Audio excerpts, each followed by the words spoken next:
भगवान श्री कृष्ण कहते हैं कैसे लोग स्वर्ग और नरक में जाते हैं। महाभारत में आश्रम धिका पर्व में युधिष्ठिर और भगवान श्री कृष्ण के बीच बातचीत होती है, जिसमें कान्हा युधिष्ठिर को बताते हैं कि सुखी जीवन का रहस्य क्या है। मृत्यु के बाद कौन सा मनुष्य स्वर्ग या नरक को प्राप्त करता है।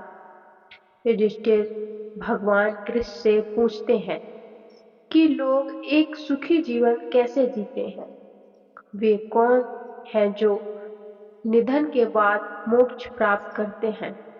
युधिष्ठिर के प्रश्न का उत्तर देते हुए श्री कृष्ण एक श्लोक में बताते हैं।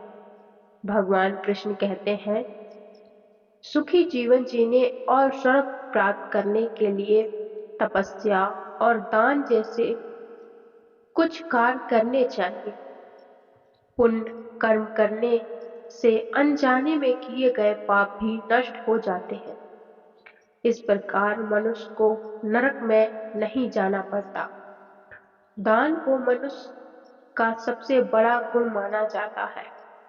श्रीमद् भागवत गीता में यह कहा गया है कि जो जातक हमेशा सरुमंतक को दान करता है, दान का रिकॉर्ड नहीं रखता है या गुप्त दान करता है, वह पुण्य प्राप्त करता है।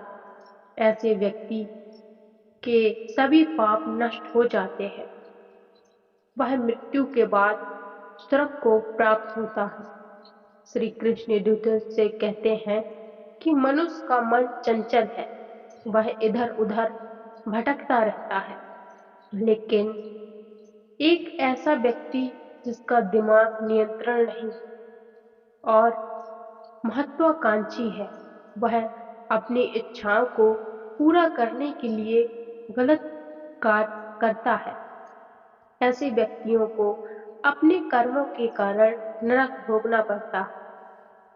जो लोग मृत्यु के बाद स्वर्ग प्राप्त करना चाहते हैं, उन्हें अपने मन और इच्छा पर नियंत्रण रखना चाहिए।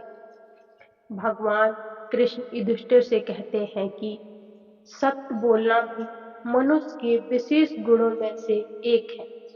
जो जातक जीवन भर सत्य के मार्ग पर चलता है और सत्य बोलता है, उसे के केवल जीवन में सफलता मिलती है, बल्कि मृत्यु के बाद भी ऐसे व्यक्ति को स्वर्ग की प्राप्ति होती है। श्री कृष्ण कहते हैं कि बहुत से लोग अपने वास्तव जीवन के कारण तपस्या, ध्यान और पूजा नहीं करते हैं। अगर किसी व्यक्ति को स्वर्ग की इच्छा है तो उसे प्रतिदिन ध्यान और तप करना चाहिए। जो लोग गलत काम करते हैं, हमेशा झूठ बोलते हैं, वे पाप के शिकार होते हैं। ऐसे मनुष्य को नरक में स्थान मिलता है। राधे राधे।